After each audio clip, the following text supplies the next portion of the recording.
Gálatas, capítulo 2, versos 19 e 20, que diz assim: porque eu, mediante a própria lei, morri para a lei, a fim de viver para Deus. Estou crucificado com Cristo. Logo, já não sou eu quem vive, mas Cristo vive em mim. E esse viver que agora tenho na carne, vivo pela fé no Filho de Deus, que me amou e a si mesmo se entregou por mim. Glória a Deus, aleluia. Vamos orar, pastor Gerson. Estenda suas mãos. Senhor Deus, querido Pai, te louvamos, te glorificamos, porque até aqui o Senhor nos conduziu, até aqui o Senhor nos abençoou, até aqui o Senhor tem feito grandes maravilhas nesse culto, mas o Senhor pode fazer infinitamente mais do que pensamos e pedimos ao Senhor. E é isso que estamos aqui te pedindo, Senhor, que faça somente a tua vontade. Aqui está o teu servo que se preparou, que estudou e se dedicou para glorificar o teu nome nesse culto, o nome do teu Filho amado, Jesus Cristo. Abençoa a sua alma, o seu coração, a sua mente, que possa estar repleta da tua graça e que ele possa transportar isso para todos aqueles que estão ouvindo, não só aqui na igreja, mas ouvindo em áudio, ouvindo vídeos. Senhor, que seja tudo para a tua glória e que o Senhor encha esse lugar da tua glória, que é o que nos alimenta. Abençoa o teu servo, usa ele e faz dele um canal de graça para o teu povo. É o que oramos em nome de Jesus. Amém. Amém. Amém. Te abençoe.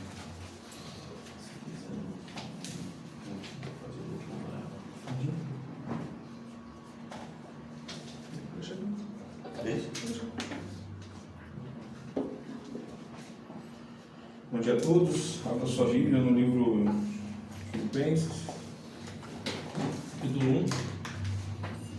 Eu queria ler esse versículo, esse capítulo todo, mas eu quero ganhar tempo aqui. Filipenses, capítulo 1, versículo 19 ao 30.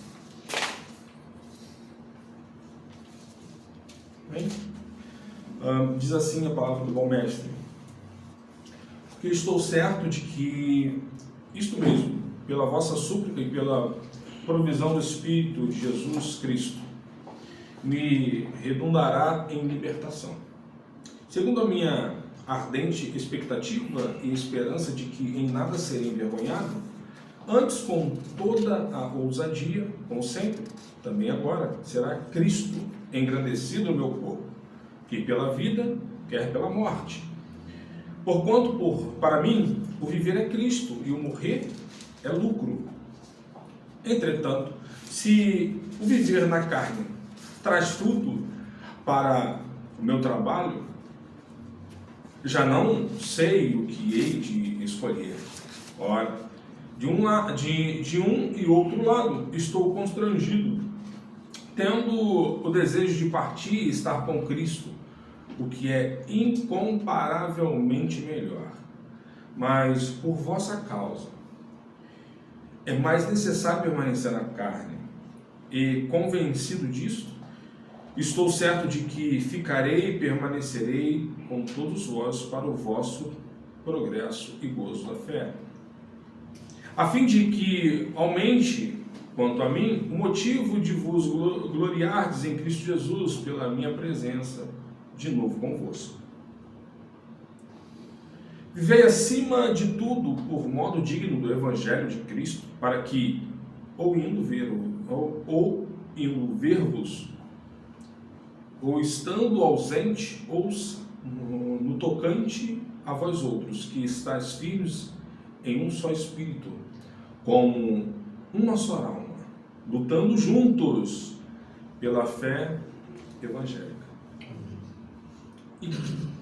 E que em nada estáis intimidados pelos adversários, pois o que é para eles prova evidente de perdição, é para vós outros de salvação, e isto da parte de Deus, porque vos foi concedida a graça de padecerdes por Cristo e não somente de crerdes nele, pois tendes o mesmo combate que vistes em mim, e ainda agora ouvis que é o meu. Podeis assentar, meus irmãos.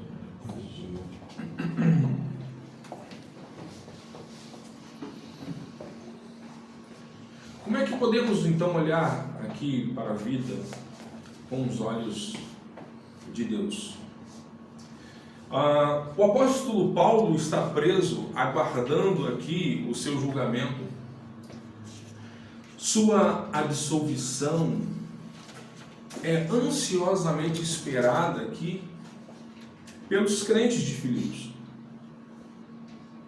E de fato, esses homens esperam o milagre das portas abertas, como aconteceu com Pedro. E os crentes em Filipos estavam literalmente esperando por isso. Mas sua condenação por parte do imperador Nero é uma dolorosa possibilidade. Então eles pensavam assim, os crentes macedônios, que também a condenação por parte de Nero era uma dolorosa possibilidade de permanecer um pouco mais ali preso. Então o veterano Paulo aqui, o apóstolo Paulo, mesmo preso em Roma, algemado a um soldado da guarda pretoriana, aguardando uma sentença que poderia levá-lo à morte, e de fato, ele então transborda de alegria. E ao mesmo tempo encoraja a igreja de Filipos a viver de um modo justo, a viver de um mesmo modo que ele estava padecendo na prisão. Porque a vida do crente não é somente mil maravilhas. Então, meus irmãos, a segurança de Paulo aqui, ela decorre em três fatos importantes para nós. Então, a primeira parte, podemos dizer aqui, que Paulo ele olhava para o passado sem alguma amargura. Então, quando ele olha para o passado, ele vê que ele passou aqui, ele sofreu perseguições. Ele padeceu açoites, prisões, acusações levianas, privações, naufrágios, fome, frio. Tudo isso é dito por ele. Mas ao compor todas essas coisas, meus irmãos, ele disse que elas contribuiriam para o progresso do Evangelho. Olha que coisa interessante. E a segunda parte aqui, ele olha para o presente com a alegria, mesmo preso. Sua prisão, longe de interromper ou limitar seu ministério, pelo contrário, abriu novos horizontes. A igreja de Roma foi revitalizada por suas algemas. Então, a guarda de elite, vamos colocar assim, do imperador, passou a conhecer a Cristo por intermédio de apóstolo Paulo. E as cartas das prisões romperam os séculos. E, como sempre foram essas, ainda continua sendo, ainda continua rompendo E ainda serão verdades consoladoras de Deus para o seu povo hoje aqui. Então, meus irmãos, a terceira parte, ele olha para o futuro com uma gloriosa certeza. O futuro não amedronta Paulo. O fim da linha não é um martírio, mas sim a glória para Paulo. Então a última cena não é a guilhotina romana. Para Paulo não era, mas sim o paraíso. A morte para ele não é um fim trágico,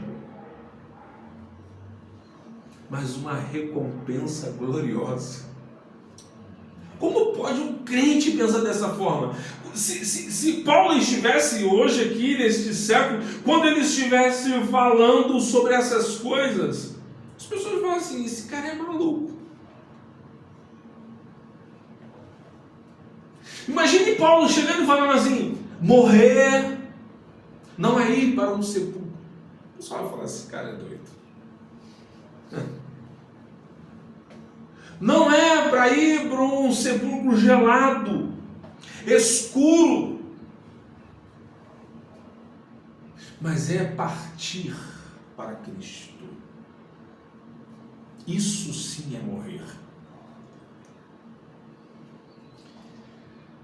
Então, se Paulo falasse sobre essas coisas neste século, as pessoas iriam ficar com medo. E de fato, certa vez, conversando com uma pessoa, eu acho que o pastor Flávio vai lembrar disso, quando estávamos conversando sobre a morte, sobre estar com Cristo quanto antes, a pessoa chegou e falou assim, não, isso não, Deus me livre se acontecer isso agora, eu tenho que viver muito ainda. Não era viver a favor da igreja, do evangelho, mas era viver a favor de si mesmo. Então, o que é o foco do crente no século de hoje? É pensar em quê? Meus irmãos, então, por causa das cadeias de Paulo, Cristo tornou-se conhecido. Por causa de seus críticos, Cristo foi pregado. Mas por causa do seu sofrimento, Cristo foi engrandecido. E aí, eu lhe pergunto, você gostaria de padecer como Paulo? Então, precisamos olhar agora para a vida pela ótica dos irmãos de Filipos. Paulo jamais centralizou sua vida em si mesmo, em seus desejos ou necessidades. Ele sempre colocou os outros na frente do seu eu. Ele sempre abriu mão dos seus direitos em favor dos outros. Olha que incrível. Ele preferia morrer e estar com Cristo, mas por amor à igreja estava disposto a ficar. Eu fico imaginando Deus olhando para um cara desse, meus irmãos. Estar com Cristo, sem dúvidas, é bem melhor. Mas ele olha para a igreja, ele tem misericórdia, ele tem amor, ele tem compaixão, ele tem serviço, entende? Se para ele o viver é Cristo, o motivo para continuar vivo é abençoar os irmãos. Interessante. Ele não pensa pensa em aposentadoria.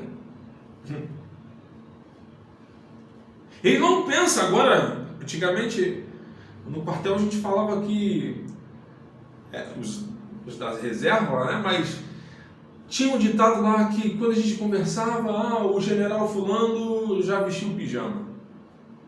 Paulo não pensava em vestir aqui, enfiar-se num pijama. Não. Comprar uma cadeira de balanço, como a gente muitas das vezes pensamos, né? Vou comprar uma chácara no interior tal, vou fazer um deck, vou construir um açude e vou sentar ali, tomar um belo café.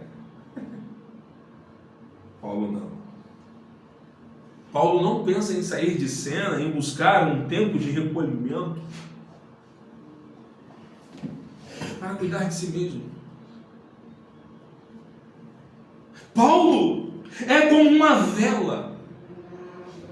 Ele quer brilhar mais e mais, com a mesma intensidade enquanto viver. No texto em apreço aqui, Paulo abre as cortinas de sua alma e nos oferece sua visão confiante quanto ao futuro. Então Paulo fala de certeza. Paulo não é um conformado, mas um cristão. Ele não tem prazer em sofrer. Ele não acredita que o seu sofrimento é meritório. Ele está preso, meus irmãos. Mas o seu desejo é sair da prisão.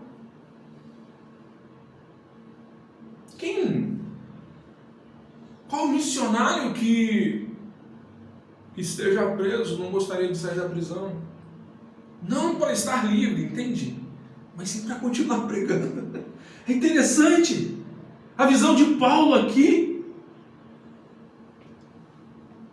O apóstolo Paulo afirma: porque eu estou certo de que isto mesmo, pela vossa súplica e pela provisão do Espírito de Jesus Cristo, me redundará em libertação.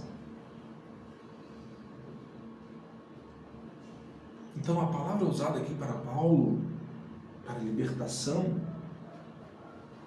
é sotéria.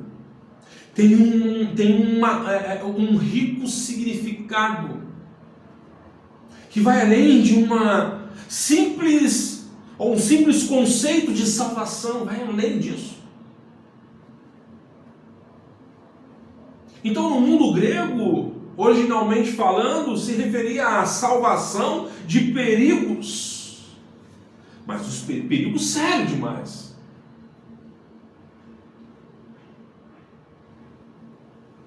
Podendo também significar desde a cura de uma enfermidade até a proteção em batalhas.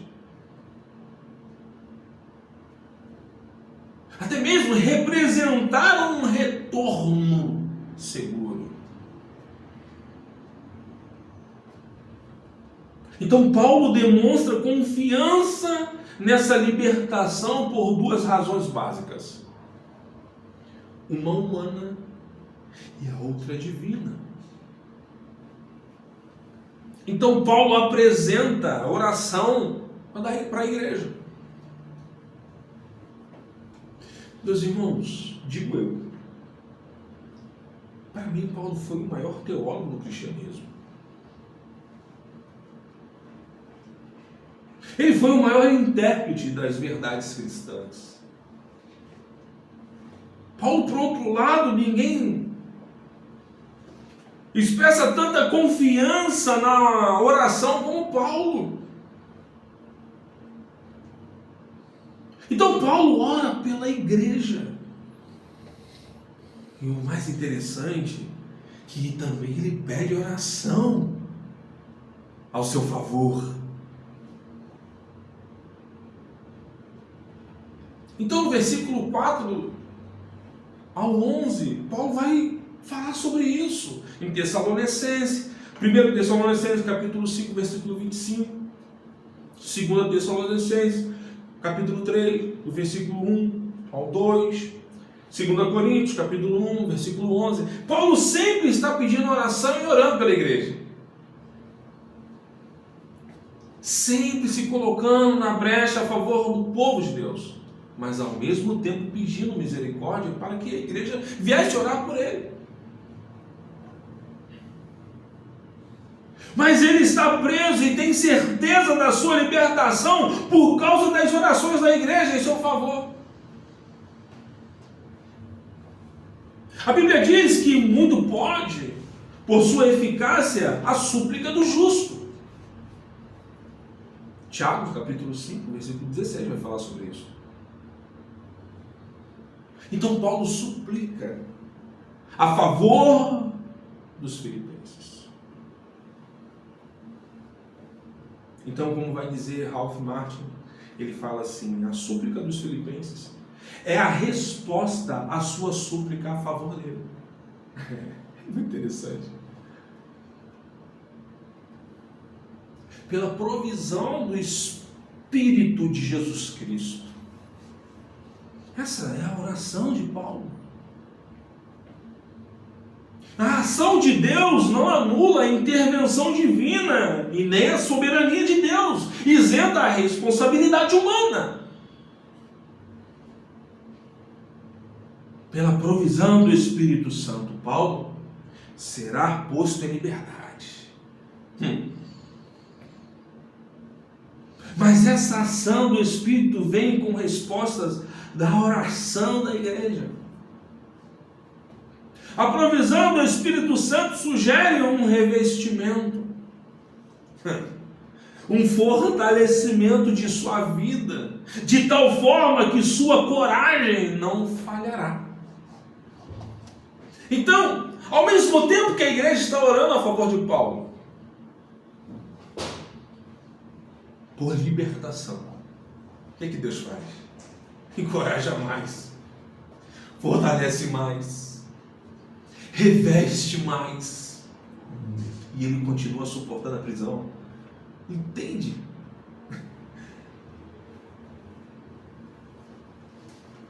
Meus irmãos, Paulo pede para que os irmãos orassem, para que o próprio testemunho não viesse a ser frustrado, entende?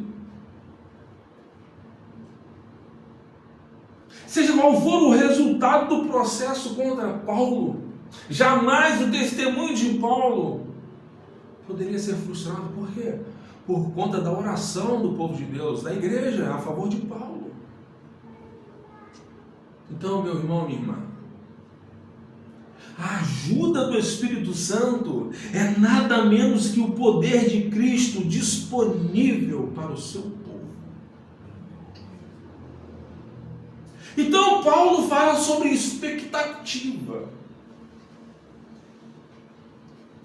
Paulo é um homem que está olhando para o futuro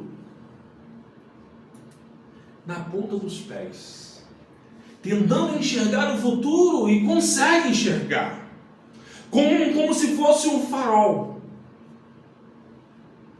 Ele consegue enxergar algo plano, algo mais livre. A vista, a sua visão, através da luz do Evangelho, ele consegue enxergar mais, como se estivesse nos ombros dos gigantes.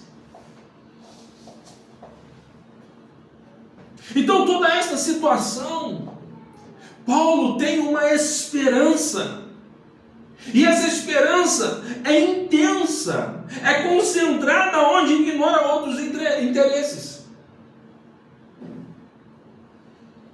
Paulo não quer saber mais de outra coisa, ele tem esperança, esperança, esperança, e está ali, ó. Água que jorra, sempre, sempre, sempre. Então, desta forma, a esperança é uma atitude positiva para com aquilo que o futuro possa trazer. Então, a expectativa de Paulo é demonstrada de duas formas aqui. Ela não se envergonha. Paulo está numa prisão e não numa tribuna. E como pode, mesmo em prisão, o cara conseguir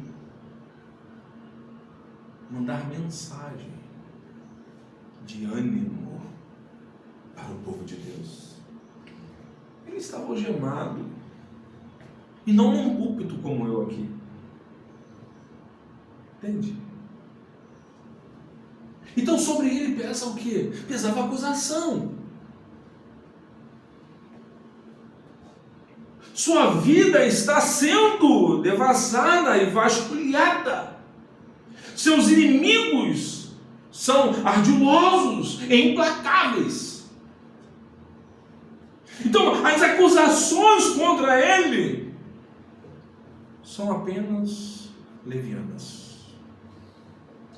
São pesadas.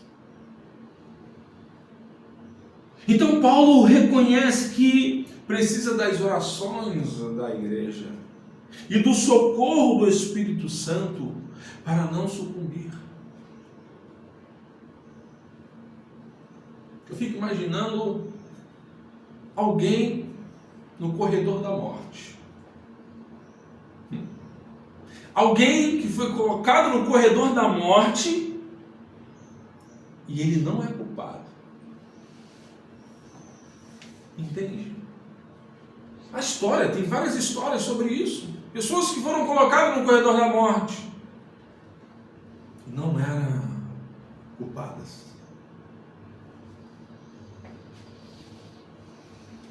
Então Paulo reconhecia que precisava das orações da igreja e do socorro do Espírito Santo para não sucumbir. Então, os cristãos no primeiro século foram acusados de canibalismo. Foram acusados de incendiar Roma, como se fossem libertinos, entre outras coisas. Entende? O inimigo reverteu a situação. Paulo era um líder desse grupo que foi acusado de tudo isso. Apesar de todas essas adversidades, Paulo tem uma expectativa de não ser envergonhado em seu julgamento. É interessante, meus irmãos. E aí o que o apóstolo Paulo faz? Ele glorifica a Cristo aonde? No seu próprio corpo. É interessante. Então as metas mais cobiçadas por Paulo não eram ser um homem famoso ou rico, mas sim glorificar a Cristo em seu corpo. Então ele estava construindo o seu próprio império e reino pessoal. Paulo estava em si construindo a sua própria glória em Cristo Jesus, o seu próprio império em Cristo Jesus. Não era aquela pessoa que estava sentada em algum lugar livre, querendo construir com as suas próprias mãos os seus próprios desejos pessoais. Ou um império mundano. Paulo não. Paulo buscava a glória em Cristo Jesus. Então Paulo não estava atrás de glórias humanas ou prestígio político em Roma, não estava. Ele buscava com todas as forças de sua vida a glorificar a Cristo em seu corpo. Paulo não era um obreiro fraudulento. um charlatão. Paulo não negociava o evangelho. Ele não estava construindo um patrimônio financeiro, como tantos outros obreiros por aí, inescrupulosos, usando o seu prestígio para enriquecer. Paulo compreendia que havia sido comprado por um alto preço. E agora queria glorificar a Cristo em seu próprio corpo. Em 1 Coríntios, capítulo 6, versículo 20. Parecia que Paulo estava dizendo: meu corpo será o teatro no qual se manifestará a glória de Cristo. Então Paulo não era um platônico, um ingênuo, que somente valoriza a alma e desprezava o corpo. Não. Paulo entendia que precisava manter o corpo com rédeas curtas. Ele sabia que as práticas do corpo precisavam ser mortificadas por meio do Espírito, como está lá em Romanos capítulo 8, versículo 13. Esse corpo insignificante e muitas das vezes tão precário, maltratado, é o meio da glorificação de Jesus. Então Paulo diz para a igreja de Filipos que glorificação do nome de Cristo em seu corpo ocorrerá independentemente do desfecho do processo do seu julgamento. Tanto no caso de soltura, meus irmãos, como no caso de execução. Ou seja, quer pela vida ou quer pela morte. É simples comparar o nosso corpo como um telescópio ou um microscópio. Enquanto o telescópio aproxima o que está distante, o microscópio amplia o que é pequeno. Para o incrédulo, Jesus não é grande. Outras pessoas e coisas são muito mais importantes do que o próprio Jesus para os incrédulos. Mas ao observar o cristão, meus irmãos, passar por uma experiência de crise, o incrédulo deve ser capaz de enxergar a verdadeira grandeza de Jesus Cristo. Ou seja, a vida visível do cristão, seu corpo, suas ações, suas condutas, funciona como uma lente que amplia Cristo para quem não crê. Então, para muitas pessoas, Cristo parece pequeno, sem importância, ou distante, irrelevante, longe da vida real. Mas quando vem um cristão vivendo de forma coerente, amorosa, íntegra e sacrificial, Cristo se torna maior e mais próximo aos seus olhos, como uma lente que amplia e aproxima uma imagem. Então, como Paulo deseja glorificar a Cristo em seu corpo? Vivendo de forma que Cristo seja visto em suas atitudes. O corpo é instrumento da ação, mãos que servem, boca que fala a verdade, olhos que veem com compaixão. Paulo quer que tudo o que ele fez, ou faz, melhor dizendo, torne Cristo visível. Entende? Sofrendo de maneira que mostre o valor de Cristo. Nas prisões, as marcas e feridas, Paulo mostrava que Cristo vale mais do que conforto físico. Seu corpo se torna um cartaz vivo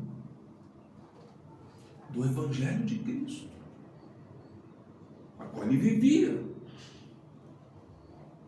Então, como Paulo deseja ser glorificado no seu próprio corpo, diante de Cristo, até a morte, mostrando que Cristo é supremo, que sua morte exaltasse a Cristo, seja demonstrando coragem, fidelidade, esperança ou amor, Paulo a aceitaria. Ele via o próprio morrer como uma forma de engrandecer Cristo. A glória de Deus é o fim último da existência humana. Nosso viver será em vão se Cristo não for glorificado em o nosso corpo. Nosso corpo pertence a Cristo e deve glorificar a Cristo, mesmo já velho.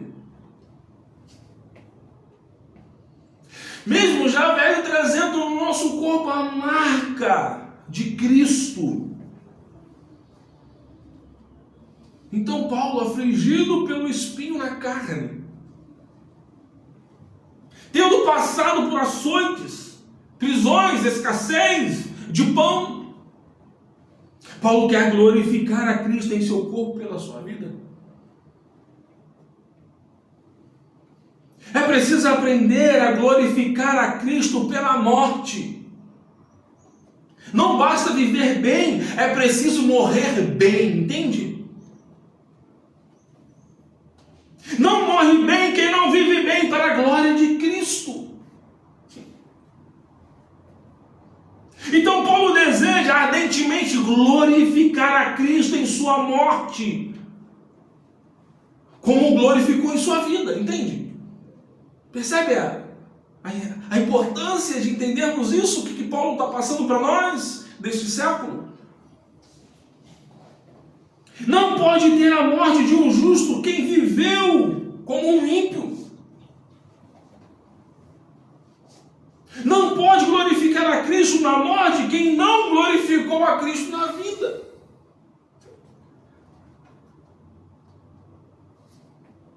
Meus irmãos, Miguel Gonçalves Torres, um pastor presbiteriano, ele disse que na hora da sua morte, ele disse assim: eu pensei que eu iria para o céu na hora da morte, mas foi o céu que veio até mim.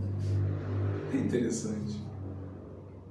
D.H. Limmermuth diz também, aquele grande avivalista, antes de partir ele disse: afasta-se a terra, aproxima-se o céu, estou entrando na glória. Olha as palavras desses homens. Lloyd Jones, meus irmãos, o ilustre pregador galês, considerado o pastor mais influente do século XX, ao morrer, disse para a sua família: olha que interessante, não orem mais por minha cura, não me detém da glória de Deus. Entende? Só quem fala assim é quem tem certeza. Então, qual é a explicação então de Paulo? O apóstolo Paulo não tem apenas uma expectativa, ele tem razão convincentes porque deseja glorificar a Cristo, tanto pela vida tanto pela morte. Exatamente porque ele está pronto para morrer. É que ele está pronto também para viver. No versículo 21, ele vai explicar porque tem a expectativa de glorificar a Cristo na vida e na morte. A vida é Cristo. Para aqueles que não creem em Deus, a vida sobre a terra é tudo o que existe. Então é natural que essas pessoas lutem desesperadamente pelos valores deste mundo, como dinheiro, popularidade, poder, prazer, prestígio. Então, o homem em busca de sentido, como os filósofos, ofegantes na sua busca pela verdade, vasculham os volumes da história do pensamento humano, buscando encontrar um sentido último da existência humana. Aí você vê os psicólogos, que eles mergulham no oceano dos sentimentos mais profundos da alma humana, buscando uma razão para a vida. Muitos têm encontrado o sentido da vida no dinheiro, no prazer, no sucesso e no poder. Porém, essa é uma busca inglória. É como buscar água em cisternas rotas, que não retém água. É como lavrar uma rocha.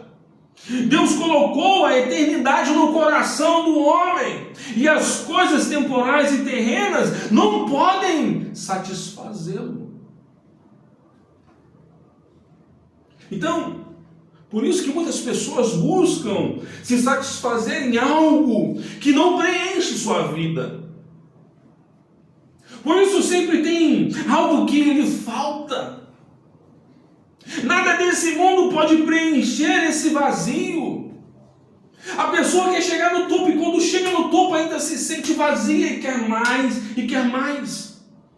Ele quer escalar uma montanha e ele consegue, quando chega lá em cima ele pede uma asa, porque ele quer voar agora. Nunca é preenchido. Porque o que preenche o coração do homem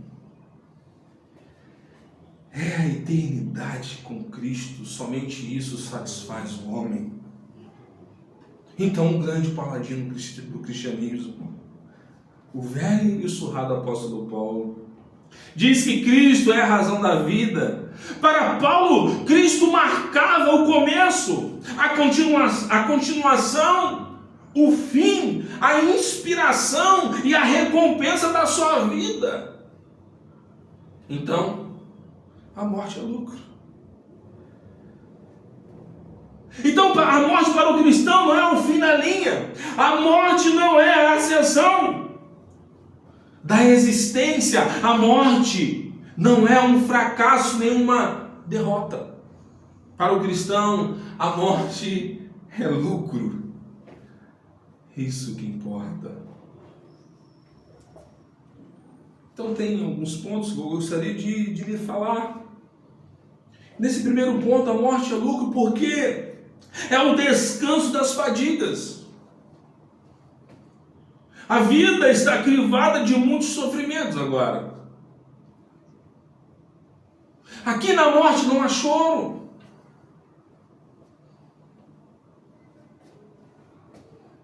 Não vai ter mais vales sombrios ou então trabalho pesado.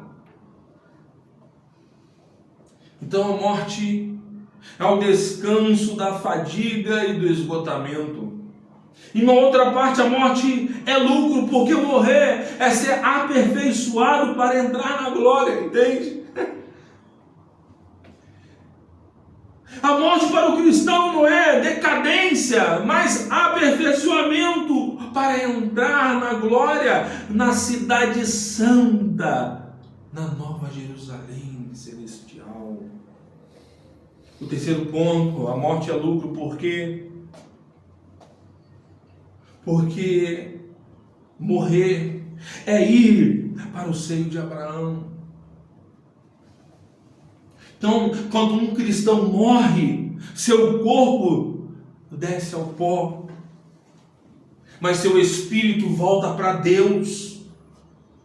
Morrer é ir para a casa do Pai, para o seio de Abraão, para o paraíso. Jesus disse para o ladrão arrependido na cruz: em verdade te digo que hoje estarás comigo no paraíso. Aleluia. Um outro ponto. A morte é lucro, porque a morte de um justo é algo belo aos olhos de Deus. Porque Cristo venceu a morte, tirou o seu aguilhão e triunfou sobre ela. A morte não mais nos separará do amor de Deus. Então agora a morte dos santos é preciosa a Deus, porque pela morte entramos no gozo do Senhor. Então existe uma tensão nisso. Paulo estava vivendo uma grande tensão, ele era humano. Ele estava dividido entre a vida e a morte. O que escolher? O que é melhor?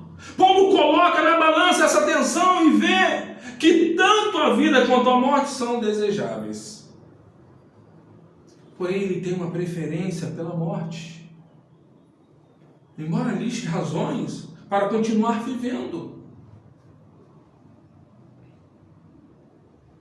Então, o desejo semelhante de viver para Paulo também era morrer. No versículo 22, Paulo expressa seu dilema e sua tensão. Entretanto, se o viver na carne traz fruto para o meu trabalho, já não sei o que hei de escolher. Irmãos, é interessante. E aí no versículo 23, Paulo ele aponta seu constrangimento de desejar partir. Ele fala: ora, de um e outro lado estou constrangido, tendo desejo de partir e estar com Cristo, o que é incomparavelmente melhor. Todos os cristãos, meus irmãos, vivem esse conflito, essa tensão. Mas temos que entender que a nossa pátria está no céu. Nosso nome está escrito no livro da vida. Então, que venha a morte, pois ele é lucro. Mas ainda temos um trabalho a fazer aqui nessa terra. Estamos no mundo como embaixadores de Deus, como ministros da reconciliação, como cooperadores de Deus. Andar com Deus é fazer a sua obra, a razão de ainda continuarmos neste mundo, só por isso. Se tu está vivo, é porque Ele quer isso. Não é porque você está esperando a velhice e aí na velhice você morre, não, você só está vivo, porque Deus assim quer que você continue neste mundo para fazer a obra dele.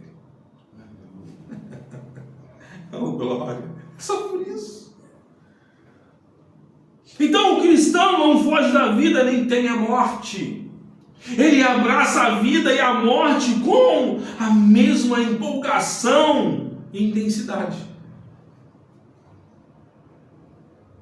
Na vida, Cristo está com ele. Na morte, ele está com Cristo, entende? Então, na vida, ele realiza a obra de Cristo. Mas na morte, ele desfruta da glória de Cristo. Aleluia. Então, a preferência seria a morte. Paulo, depois de afirmar que morrer é lucro, agora afirma que ele prefere a morte à vida. No versículo 23, Paulo nos fala sobre 3 expectativas, ou melhor, 3 aspectos importantes da morte do cristão. Primeiro, a natureza da morte. Paulo fala da morte como uma partida na esperança de uma união mais íntima com Cristo. Na outra parte, a morte significa levantar acampamento. A ideia central aqui é desatar as cordas da tenda, remover as estacas e prosseguir marchando.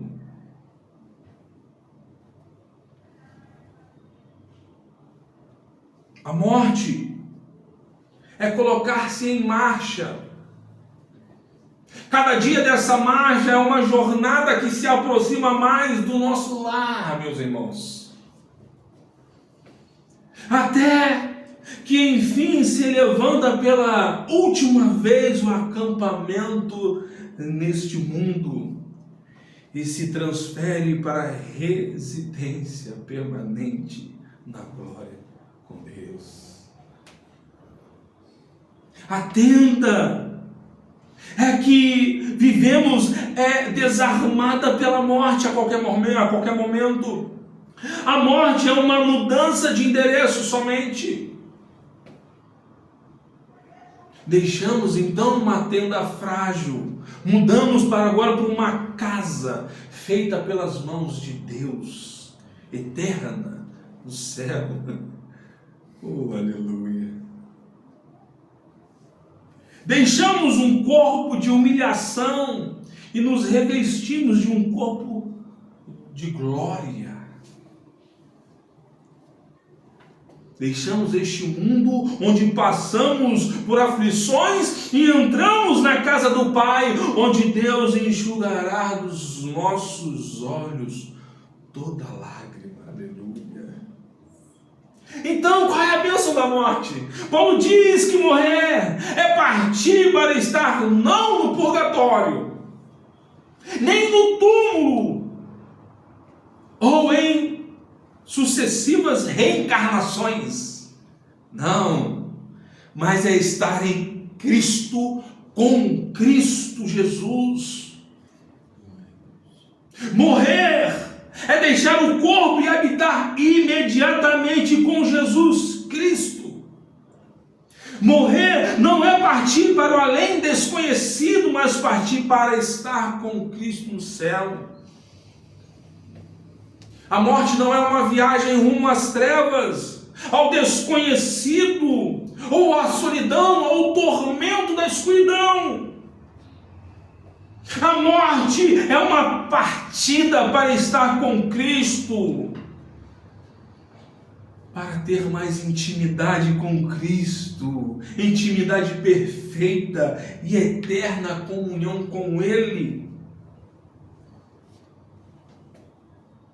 Então, qual é a superioridade da morte?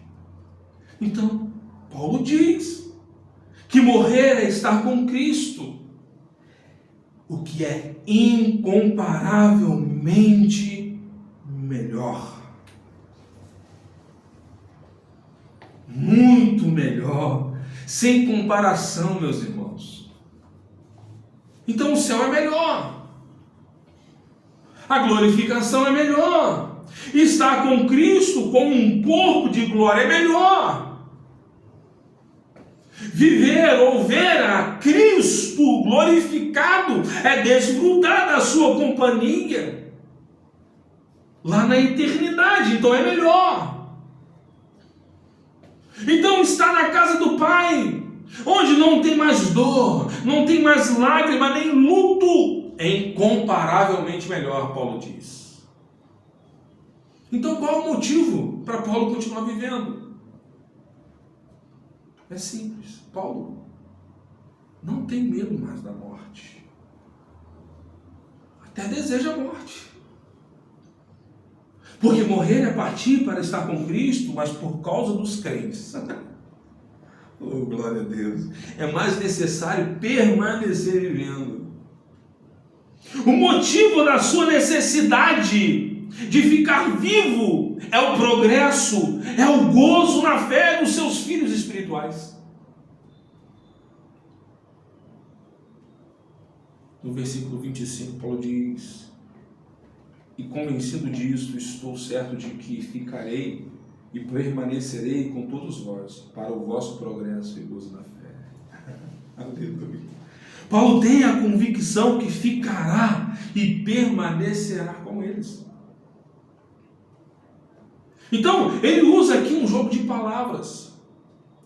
Ficarei, que significa permanecer com.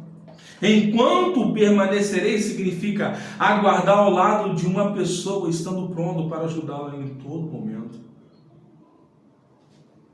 Então, Paulo deseja viver não para si mesmo, mas para os seus irmãos. Oh, aleluia. Bruce Borton diz que, a respeito desta matéria, devemos evitar erros. Primeiro, trabalhar a ponto de perder de vista nossa gloriosa morada com Cristo. São dois erros que precisamos evitar.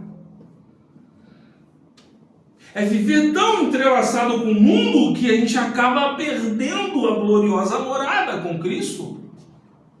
Essa visão nós não podemos perder.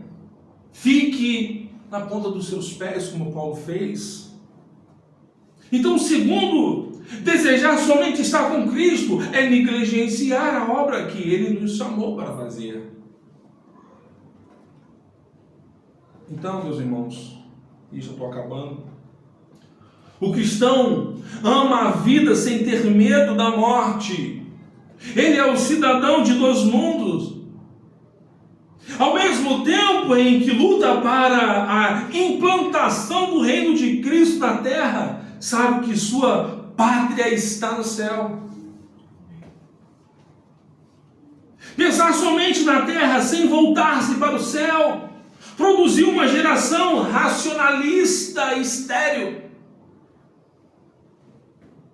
Pensar somente no céu sem envolver-se com a agenda de Deus na terra produziu um bando de místicos vazios e inconsequentes. Então Paulo deu uma exortação. Então a seção que compreende os versículos 27 a 30 é rica de termos militares. Ele fala: estás firmes, resolutos, como soldados plantados em seus postos. O soldado não pode sair do seu posto no quartel. Se ele sair, ele vai preso. É abandono.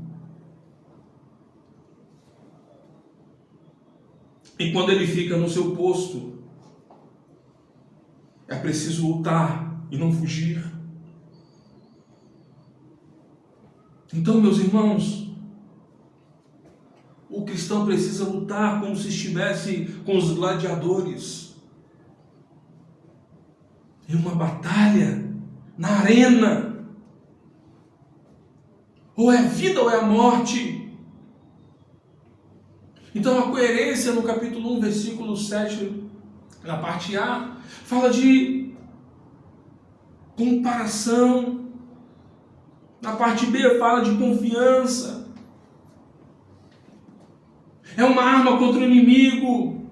É a vida piedosa, coerente, digna. Então, a igreja é mais do que a vida particular de cada um dos seus membros. A igreja é uma equipe, é um time que precisa trabalhar unido. Mas não basta os membros da igreja estarem juntos. Eles precisam ter confiança e não viverem assustados diante do sofrimento. Precisamos sintetizar esse parágrafo aqui, destacando algumas coisas importantes para nós. A necessidade de vivermos de modo digno do Evangelho. A nossa teologia precisa produzir vida. A nossa doutrina precisa desembocar em ética. É que o Evangelho que estabelece a norma ética. Então, os crentes de Filipos deviam viver como pessoas convertidas dentro da igreja.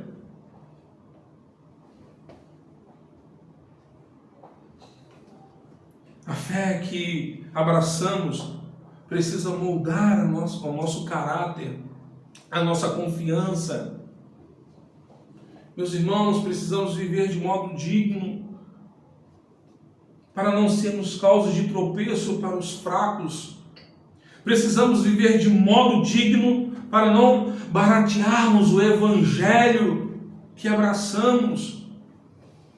Precisamos viver de modo digno, para ganharmos os outros com o nosso testemunho. E é por isso que você passa por muitas situações. Então a ordem, vivei, significa ser cidadão. Paulo escrevia de Roma, o centro do Império Romano. Foi o fato de ser cidadão romano que conduziu a capital do Império. Filipos era uma colônia romana, uma espécie de miniatura de Roma. Nas colônias romanas, os cidadãos jamais se esqueciam que eram romanos. Falavam latim, usavam vestimentas latinas, davam aos seus magistrados os títulos latinos. Então, assim, Paulo está dizendo para os crentes de Filipos que, assim como eles valorizam a cidadania romana, deviam também valorizar e ainda mais a honrar a posição que ocupava como cidadão do céu.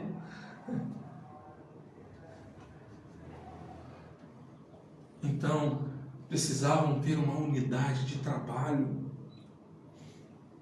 A igreja de Filipos estava sendo atacada numa área vital, a quebra da comunhão. Eles estavam fazendo a obra de Deus, mas divididos.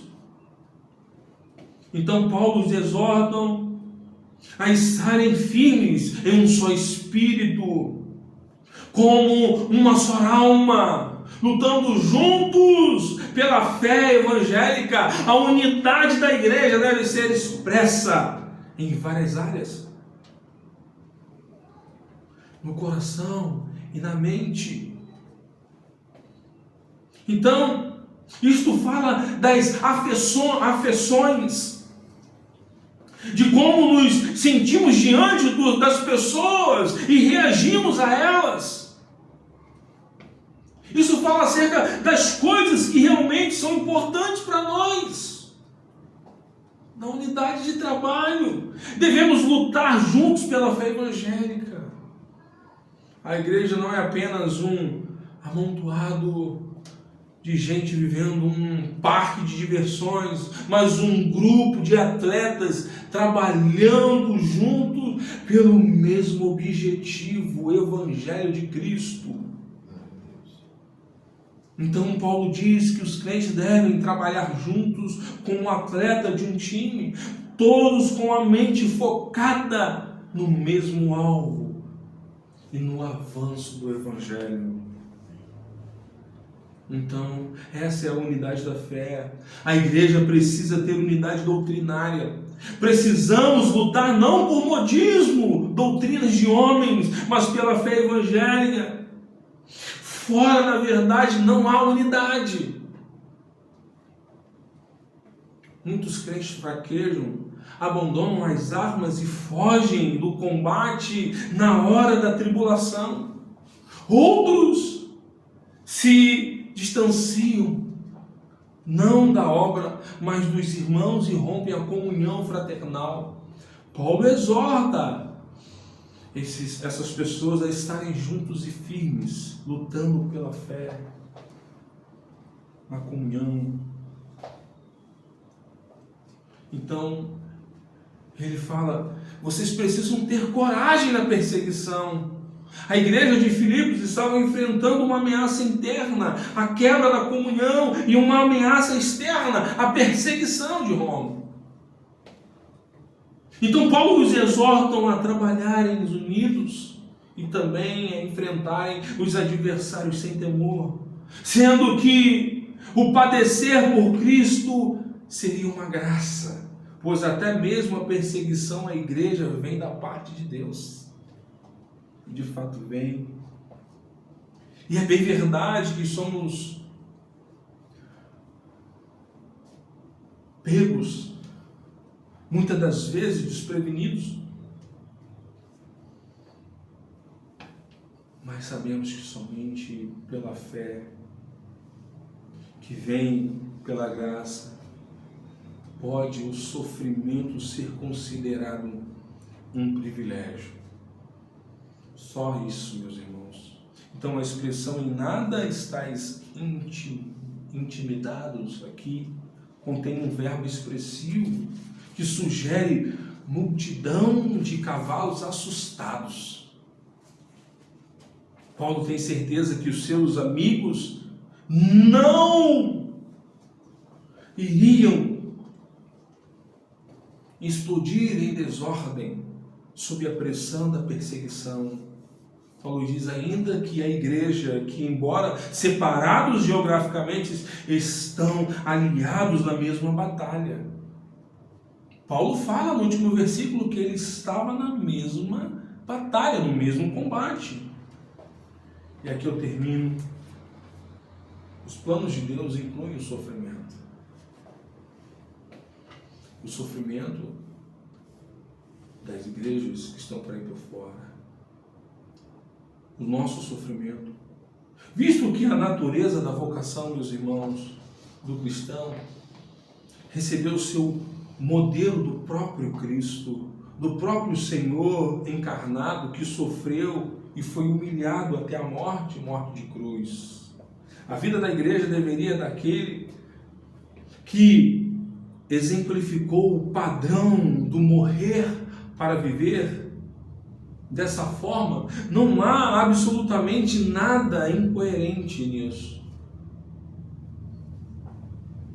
nem inconsistente no destino dos cristãos, como na comunidade perseguida, inserida no mundo hostil. Então, enquanto muitos pregam que a glória é a insígnia de todo cristão, Paulo afirma que a marca distintiva do crente é a cruz. Então, o sofrimento por causa do Evangelho não é acidental, mas um alto privilégio. Nada menos do que um dom da graça de Deus.